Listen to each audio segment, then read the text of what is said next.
ایک صحابی آئے، یا رسول اللہ میرا پڑوسی ہے، اس کی کھجور ایسے ٹیڑھی ہو کر میرے گھر میں چند اس کی شاخیں ہیں، ان پہ پھل لگتا ہے، وہ جو ٹوٹ کے گرتا ہے میرے بچے اٹھا لیتے ہیں، ہم غریب ہیں، وہ بھاگا بھاگا آتا ان کے منہ سے کھجور نکال لیتا ہے، اس کو کہیں کہ بچوں پر اتنی زیادتی نہ کرے۔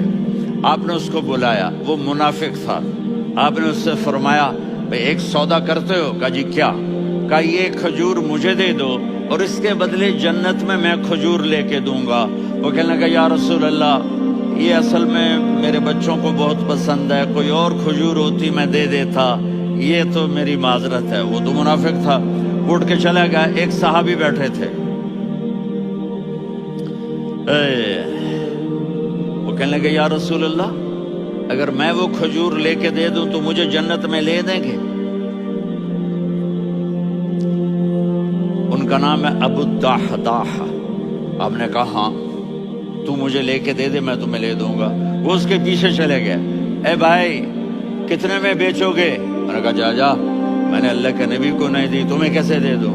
کہا اچھا بھائی منہ سے بول کتنے لینے ہیں؟ تو اس نے جان چھڑانے کے لیے کہا کہ اپنا سارا باغ مجھے دے دے، کھجور لے لے۔ باغ میں 600 کھجوریں اور یہ کھجور کسی اور کو دینی ہے۔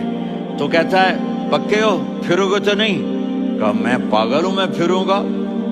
مجھے 600 کھجوروں کا باغ مل رہا ہے۔ انہوں نے کہا ڈن، کھجور میری باغ تیرا۔ وہ بھاگے بھاگے آئے، یا رسول اللہ میں نے سودا کر لیا۔ کہا کیسے کیا؟ کہا سارا باغ دے کے کھجور لے لی۔ آپ نے کہا پھر میرا سودا بھی بدل گیا۔